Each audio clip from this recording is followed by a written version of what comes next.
Good morning, everyone. I am Carmen from the Congregation's Board of Directors, and I have 4 announcements for you this morning. Our fall congregation meeting will take place today at 12:15. Please plan on participating in this important part of our life as a congregation. The key part of this meeting will be consideration of the proposed budget for next year, 2025. Registration for the meeting will begin right after this service is over. That was number 1. Number 2, for the past few Sundays, we've been pleased to have most of AMIA serving tasty food during hospitality hour. This has proved to be very popular, and he thanks all of us for our support. It's been so popular, in fact, that we could use a volunteer for about 15 to 20 minutes immediately after the service to help with the initial rush of customers. If you would be willing to help occasionally in this way, please add your name to the sign-up sheet at the table where the food is served. Thank you. Announcement number 3 is about the Fall Fair, which will take place on November 16, less than 3 weeks away. Please help us get the word out. In the back of Worship Hall, we have posters and flyers for you to take with you and post. Please use the list next to the posters to tell us where you are planning to post them. And if you haven't already done so, now is the time to set aside the items to donate to the fair, which you can bring in between November 11 and November 15. If you have any questions about what will be accepted, check our website or email ffdonations@firstunitarianottawa.ca. And all that information can also be found in the EUU. And last but certainly not least, from the pledge chair, it will soon be Halloween, and right after, Christmas music will be starting in the stores. Then you are gonna need your snow tires. So now would really be a great time to submit your pledge. Thank you.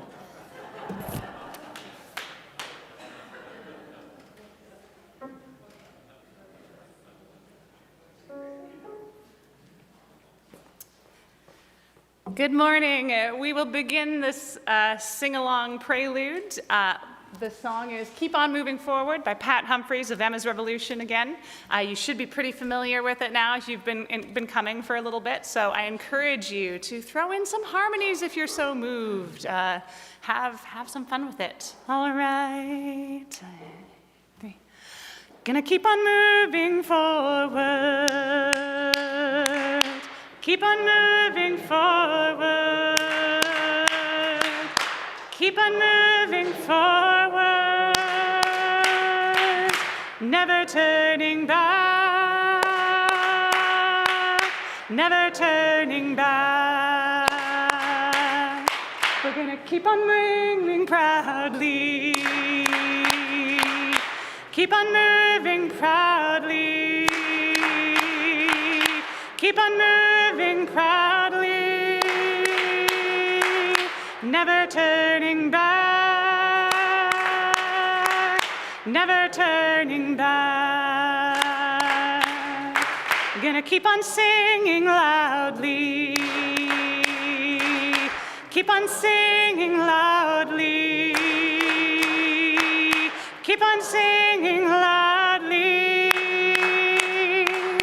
Never turning back, never turning back. We're gonna keep on loving boldly, keep on loving boldly, keep on loving boldly, never turning back, never turning back. Thank you. You can have that.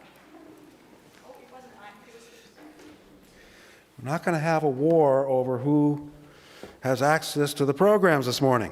It was yours, though. I knew that.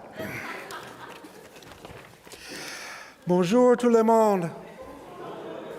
Welcome everyone to the First Unitarian Congregation of Ottawa, whether you are here with us in Worship Hall or watching from wherever you may be.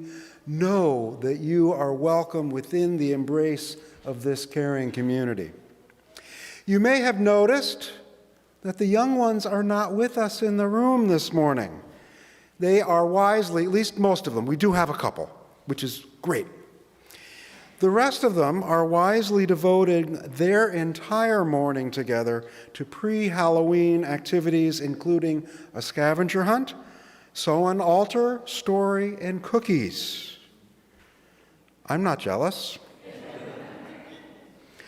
And while I'm not jealous, I am the Reverend Eric Meter, the congregation's lead minister, and I would be remiss before I move things along if I didn't recognize, do we have a special guest this morning by the name of Mr. Samsu Mia?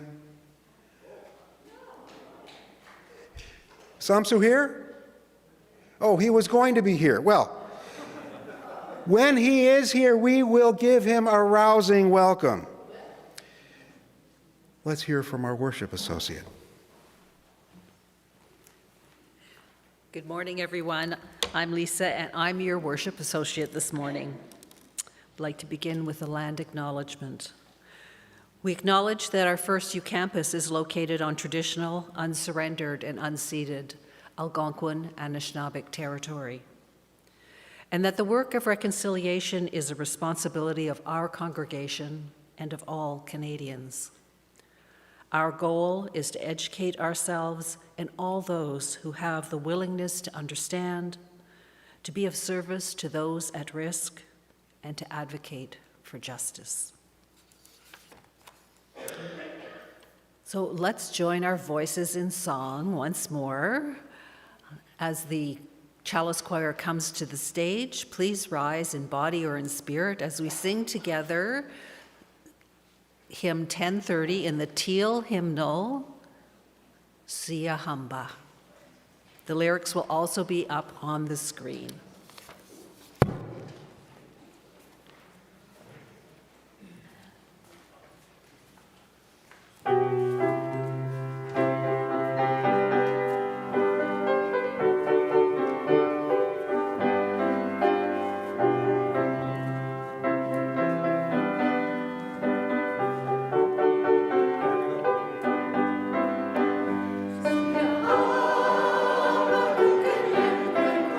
See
That'll get the smiles going this morning. As health challenges continue, do take care and take advantage of online opportunities at FirstU to stay in touch. If you are new to FirstU and would like to learn more about us, please contact us through our email at welcome@firstunitarianottawa.ca. And if you're right here in Worship Hall with us this morning and would like more information about FirstU, it is available at the welcome table at the back of the pews, and Jane is there to greet you. We encourage you to sign up to receive the EUU, our weekly email newsletter. Sign up information is available on our website under the Communications tab and as a QR code on the back of our printed programs. Check our Facebook and Instagram pages and our website for notices and updates. Our calendar continues to be as full as ever, though some of our activities take place online. This morning, each of us is welcome here. We, of any heritage or faith, whatever our burdens, of any culture or race, of any gender or orientation, in any body, all that we are, today, we are all a part of this spiritual community.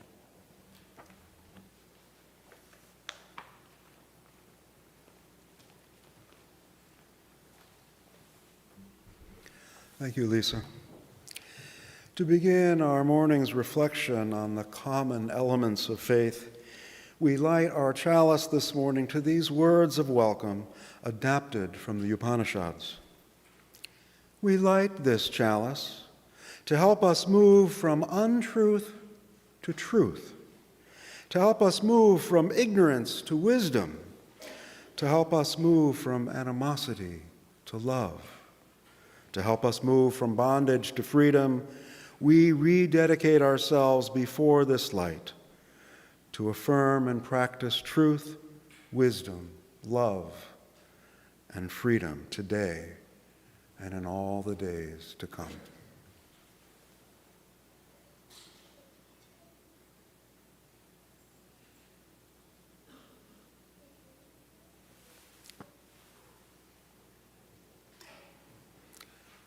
Our chalice is lit. Come, let us worship together now as we begin in singing our chalice song.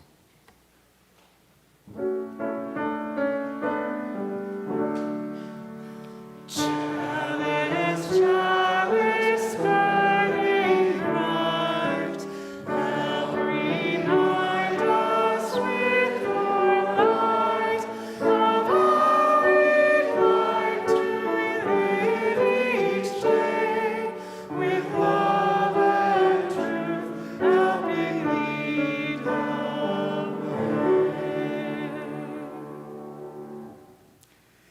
Each week we pause in our time together in recognition of the joys and sorrows in our lives and across the globe.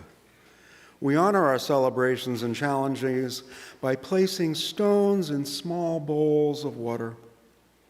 As the ripples extend outward, imagine them continuing out beyond these small bowls, out through and past our pews, out into the larger community of all. A stone of joy this morning that Gail is back home from rehab, having recovered from surgery. A stone for Nona, in the hope that her cataract surgery has gone well. We wish her a good, full, and speedy recovery.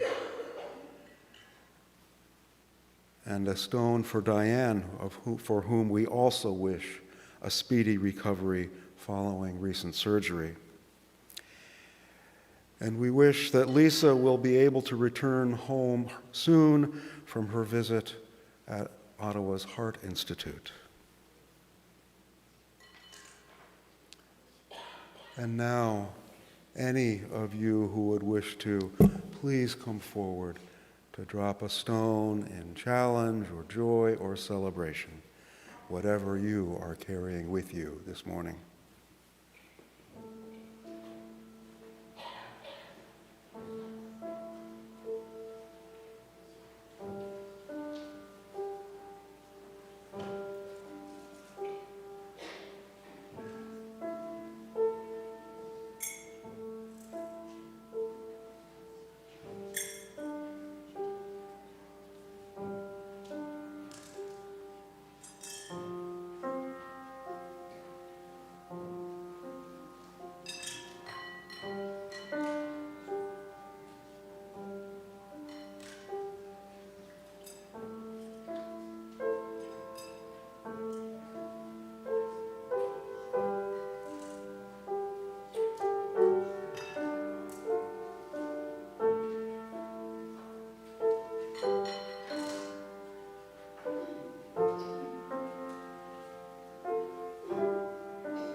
And as always, one last stone to represent all that remains in the silent sanctuary of our hearts.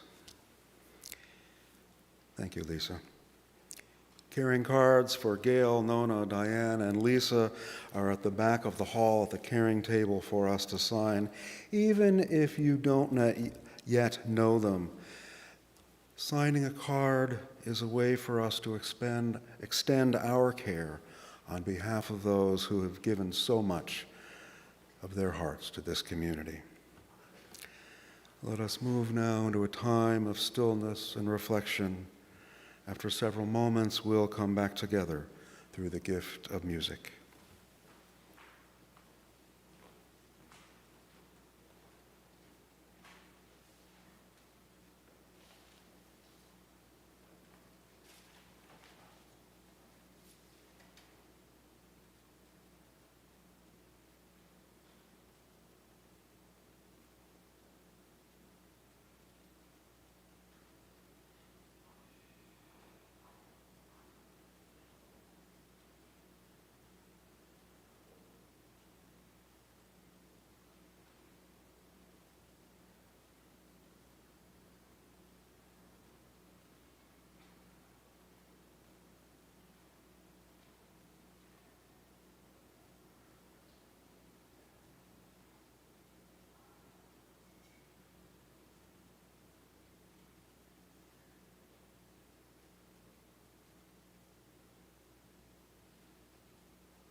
Apologies. The reading this morning comes from the Reverend Forrest Church, from his essay, The Cathedral of the World. Imagine awakening one morning from a deep and dreamless sleep to find yourself in the nave of a vast cathedral. Like a child newborn, you open your eyes upon a world of light and shadow, stone and glass. This second birth, at once miraculous and natural, is in some ways not unlike the first, a new awakening. It consecrates your life with sacraments of pain that you do not understand, and promised joy you will never fully call your own. Such awakenings may happen only once in a lifetime, or many times. But when they do, what you took for granted before is presented as a gift, difficult, yet precious and good. Not that you know what to do with your gift or even what it really means, only how much it matters. Awakening to the call stirring deep within you, the call of life itself, you begin your pilgrimage. Before you do, look about. This cathedral is as ancient as humankind. Search for a lifetime, and you shall never know its limits. The builders have worked from time immemorial, destroying and creating, tearing down and raising up arches in this cathedral, buttresses and chapels, chancels and transepts, gargoyles, idols, and icons. Not a moment passes without work being begun that shall not be finished in the lifetime of the architects who planned it, the builders who constructed it, or the expectant worshipers. Welcome to the Cathedral of the World. Above all else, contemplate the windows. In the cathedral of the world, there are windows without number, some long forgotten, covered with many patinas of dust, others revered by millions, the most sacred of shrines. Each in its own way is beautiful. Some are abstract, others representational, some dark and meditative, others bright and dazzling. Each tells a story about the creation of the world, the meaning of history, the purpose of life, the nature of humankind, the mystery of death. The windows of the cathedral are where the light shines in. As with all extended metaphors, this one is imperfect. The light of God. God is not God's name, but our name for that which is greater than all and yet present in each. Not only shines down upon us, but also out from within us, together with the windows, the darkness, and the light. We are part of the cathedral, not apart from it. Fundamentalists of the right and left claim that the light shines through their window only. Skeptics can make a similar mistake only to draw the opposite conclusion. Seeing the bewildering variety of windows and observing the folly of the worshipers, they conclude that there is no light. But the windows are not the light. The whole light, God, truth, call it what you will, is beyond our perceiving. God is veiled. Some people have trouble believing in a God who looks into any eyes but theirs. Others have trouble believing in a God they cannot see. But the fact that none of us can look directly into God's eyes certainly does not mean that in the light and in the darkness, mysterious and unknowable, God is not there. None of us is fully able to perceive the truth that shines through another person's window, nor the falsehood that they may perceive as truth. Thus, we can easily mistake another's good for evil and our own evil for good. A true and therefore humble universalist theology addresses this tendency, which we all share, while speaking eloquently to the overreaching crisis of our times, dogmatic division in an ever more intimate, fractious, and yet interdependent world. One truth, many truths, one God, many faiths, one light, Unitarianism, many windows, universalism. This is why we number as one of the sources of the living tradition we share, wisdom from the world's religions, which inspires us in our ethical and spiritual life. Among other things, it reminds us to be humble, especially when we are sure we are right.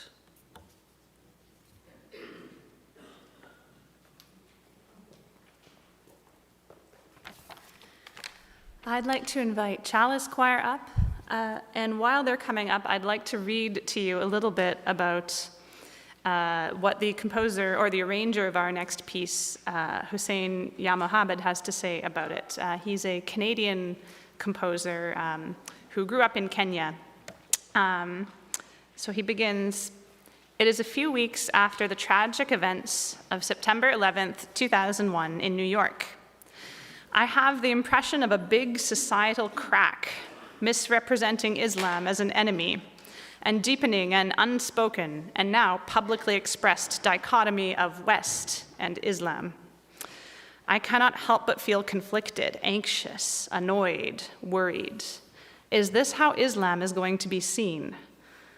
I know Islam to be a faith of peace. Returning home from an Ismaili Muslim funeral, the ambience of communal recitations and prayers for peace ring in my ears. In my inner ear, I hear the sound of a Muslim prayer for peace, salawat, with the text Dona Nobis Pacem. The Dona Nobis Pacem setting is one I've known since I was 14 when I started singing in choirs. The melodies of the round match the tune of the funerary salawat which I had just been immersed in. This uncanny spiritual and musical resonance captivates my heart and mind.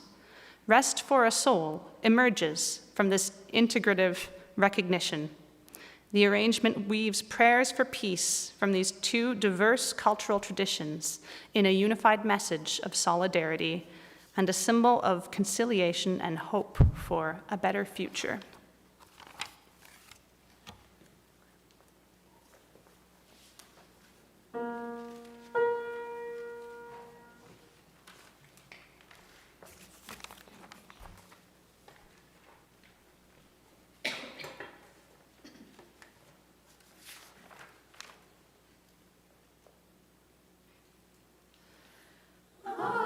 Allahumma salli ala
As I mentioned to a couple of people sitting on that end of the choir, in the midst of their rehearsal, I realized I was interrupting things.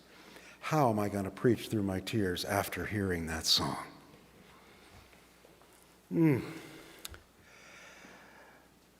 Once, every now and again, we find ourselves at the right place at the right time.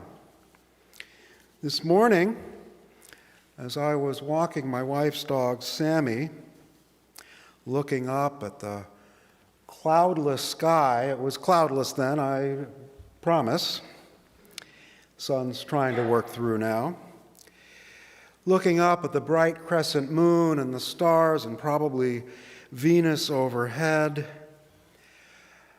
there's a little rise on the park behind where I live, Flannery Green, not far from Mooney's Bay.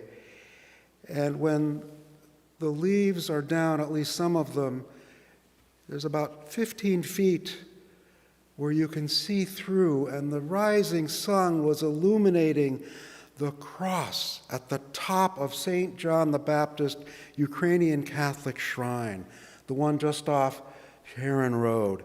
The cross was glowing with the first sunlight of the day, and I was stopped in my tracks at the beauty. It must have been at least 2 kilometers away.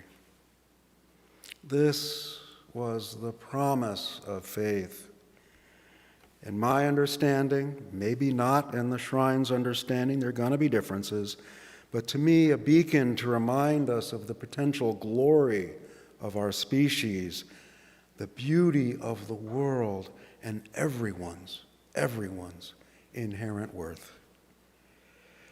Yet another metaphorical window in Forest Church's Cathedral of the World, Lisa so artfully described for us earlier. Last Sunday afternoon, 17 adults and 2 children, with volunteers from the congregation, gathered for a session downstairs in the congregation's Now room, for a session called Introducing Ourselves, sponsored by this congregation's Welcoming and Membership Committee. These were prospective members looking for a community where they could enjoy the company of those who were also striving to make the most of their lives and finding, even in early ways, a home here. Then a bit later in the afternoon, this congregation in this space hosted the fall prayer celebration of the Capital Region Interfaith Council. Prayers, spoken reflections, and praise songs were offered from this dais, from Anglican, Sufi, Baha'i, Sikh, Muslim, Unitarian, Universalist, and Jewish traditions. And while each offering carried cultural understandings, the extent of which may not have been fully understood by the rest of those in attendance, there were moments when the universal shone through. And we said, yes, that note, that I get. I can't sing that song, I don't know those words, but that reflects my understanding of the beauty of life. The Cathedral of the World was on display, and it was beautiful. And that's what happens, at least in my experience, when representatives from diverse faith traditions gather to share the best of what they believe to others. And we come together through respect and admiration. And as I was walking my dog Sammy this morning, I looked up at the beauty of the moon and the stars, and I thought, how understandable this religious impulse to feel awe at the beauty of the world, and how each culture names it in a little different way, but together we express the human sense of awe and the majesty of the world. But I'm reminded also,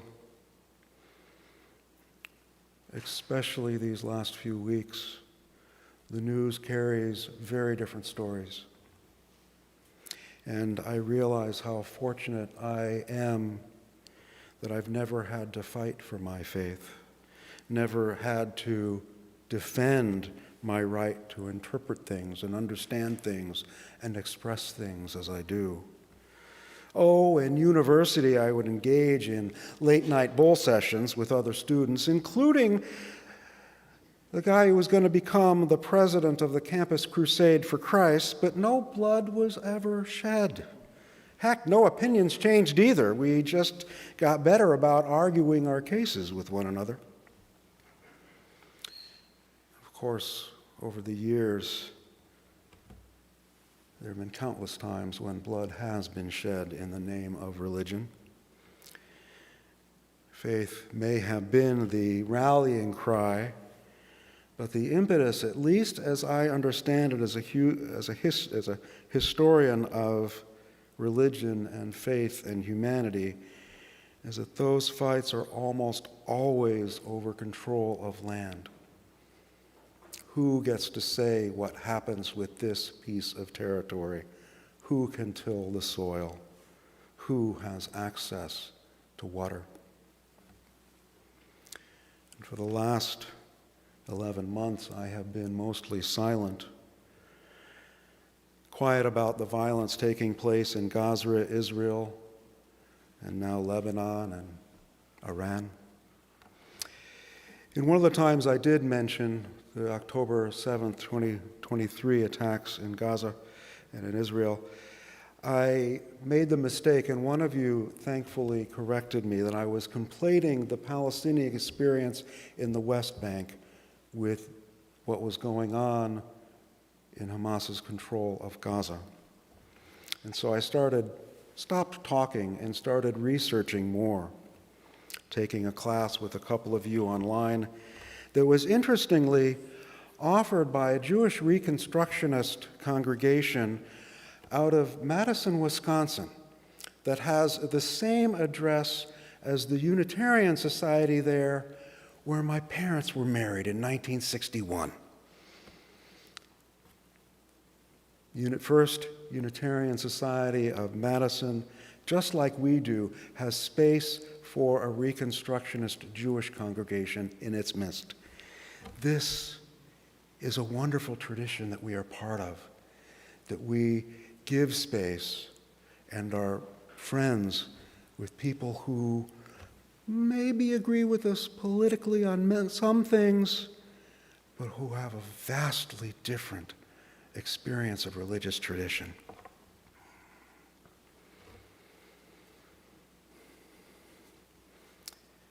And in my study, in my reading, I found myself having a hard time not getting caught up in the seemingly endless web of creation, cause and effect. You hurt me, I did this because of this slight. Well, that slight was because of this. It goes on ad infinitum, actually. What I can say now is that the violence, the loss of life, the tragedies we are witnessing through the news, through our television screens, through our smart devices, are as inevitable as they are absolutely unnecessary. And yes, I know that is paradoxical. Welcome to the world. Returning to Forrest Church's essay, Cathedral of the World, which is a chapter in the book he wrote with John Burens titled A Chosen Faith. In an excerpt I did not share with Lisa, Church says this: "Every generation has its terrorists for truth and God, hard-bitten zealots for whom the world is large enough for only one faith. They have been taught to worship at one window in the cathedral of the world and have to prove their faith by throwing rocks through other people's windows. tightly drawn. Their logic makes a demonic kind of sense. 1, religious answers respond to life and death questions, which happen to be, no surprise, the most important questions of all. 2, you and I may come up with different answers. 3, if you are right, I must be wrong. 4, but I can't be wrong because my salvation depends on my being right.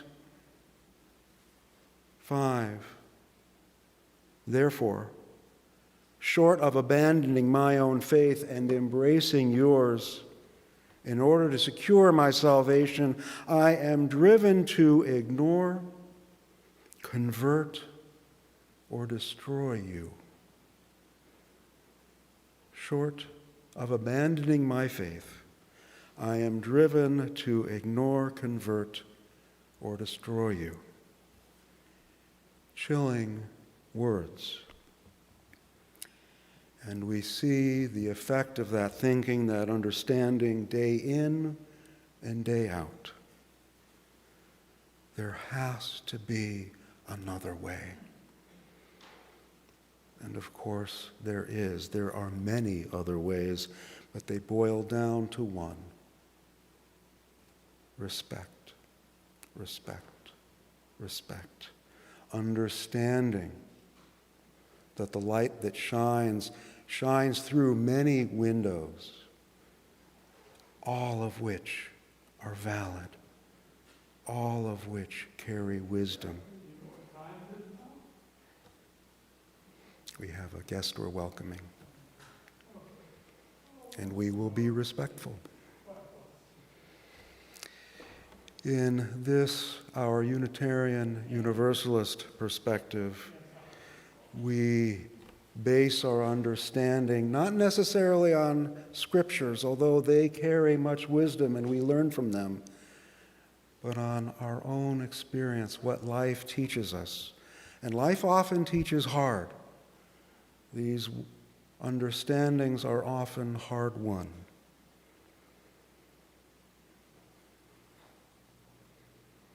And it's about seeing other people's eyes and saying, what they find may be of value to me. It may be different than how I see, but it's no less worthy. It's no less understandable.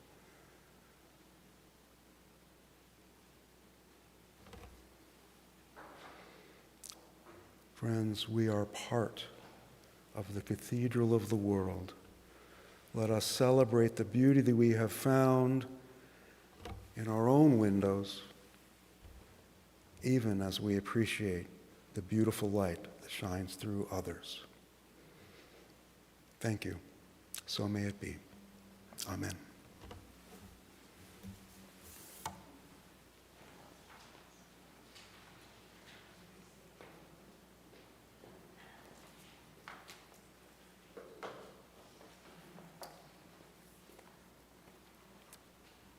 Our musical response is actually going to be sung today. It's from our hymnal, and it's number 1032 in the teal hymnal, but you will see it on the screen up here. I did want to say I was negligent in providing a translation of this very beautiful text, so I want to do so right now before we sing it, this text by Samir Badri. The translation from Arabic is, "Let us live in peace. Let us live in inner peace. Let us weave our dreams together. Let us die in peace." We'll do it like a call and response. So I'll sing a phrase and then you can echo after me. There are chorister members in the audience who can help with that. Thank you.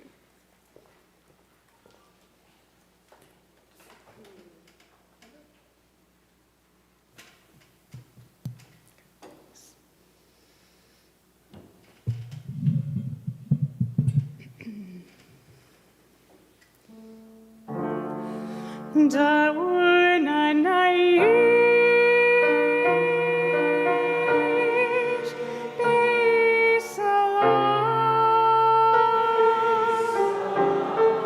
Da'una naish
daunanamut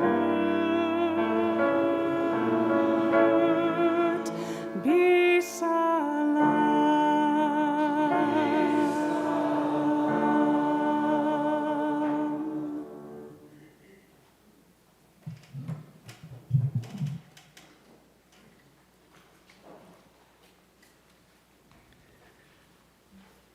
Thank you, Jen, and for everybody else who joined in. It was beautiful. Please, I'm going to ask the ushers to please start passing the baskets at this time. Thank you. This congregation has a long history of care, vitality, and bringing people together to move the arc of justice forward. We have been able to live into our hopes and dreams because of the generosity of those within and beyond this community. Whether you are here in Worship Hall or anywhere else, you are a part of this community. We rely on one another to keep this congregation vital and resilient. If you have any questions about how you can give, please go to our website or contact our finance manager to find out how you can make a donation or to keep up with your pledge. Our gifts are freely given and gratefully received.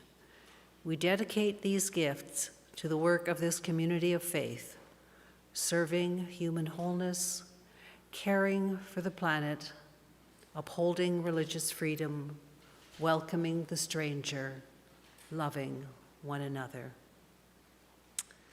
And now let us sing together once more. So please rise in body and spirit as we sing Shalom Havirem, which you'll find in the gray hymnal. It is hymn 400, and the words will be up on the screen as well.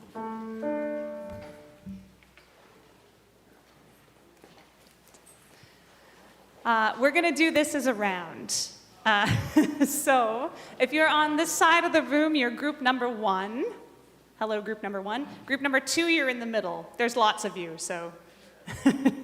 And group number 3, over here. So 1, 2, 3. We will sing it all in unison once. First, we'll sing it in Hebrew, then we'll sing it in English, and then we will sing it in a round in Hebrew. So here's our starting note. Shalom chaverim, shalom chaverim, shalom, shalom, leitraot, leitraot, shalom, shalom, farewell my friends, farewell my friends, shalom, shalom,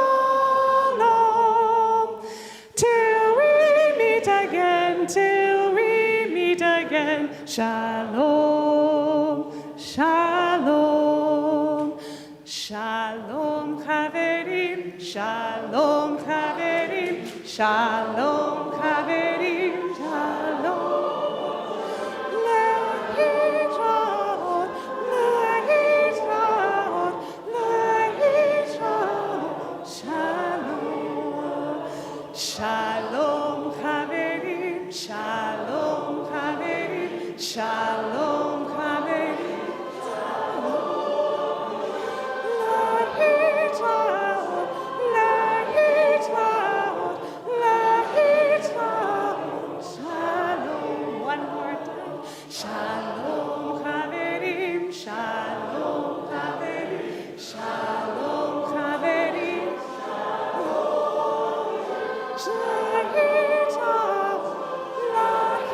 leitraot, leitraot, shalom, shalom, shalom. Beautiful.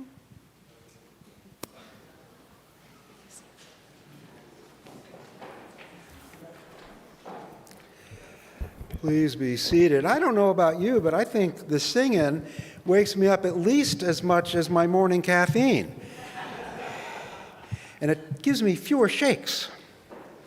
Before we begin to close this time of worship and reflection, a reminder that coffee hour will begin in Fellowship Hall just out there immediately after the service. Leafy greens, courtesy of the good folks of Ajaski, are available to any who would like some from the old volunteer room. No, the former volunteer room. Our volunteers are always vital, no matter their age, as well as food and household items are available in the same room from our grocery support program. And once again, after the service, hot food will be available from Samsu Mia and his son Mustafa. Cash only, please. I was asked last Sunday if we were going to get a cash machine to make that easier. It's under consideration, but I doubt it. If you are new here, got to find my prop, still feel new, or just simply welcome a really good conversation today, pick up a green mug as you enter Fellowship Hall. Doing so will help others looking forward to a good conversation find you.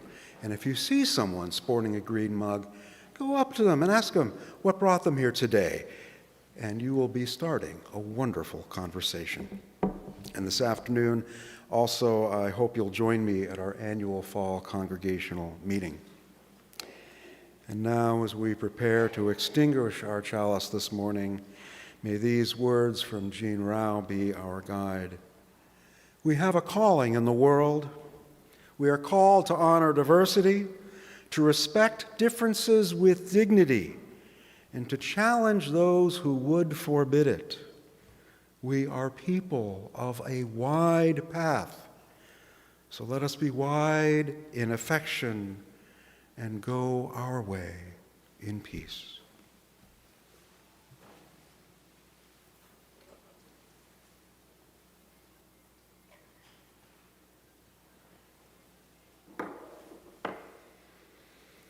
Jen, will you please bless us again by leading us in singing our closing song, Spirit of Life, number 123, and the gray hymnal. We'll sing it first through in English and then en français.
As now we return to the joy and challenge of helping the world come alive in love, let us go, but not too far, not too quickly, with love in our hands and peace in our steps. Go in peace, my friends. Go in peace.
I just forgot today, no worries.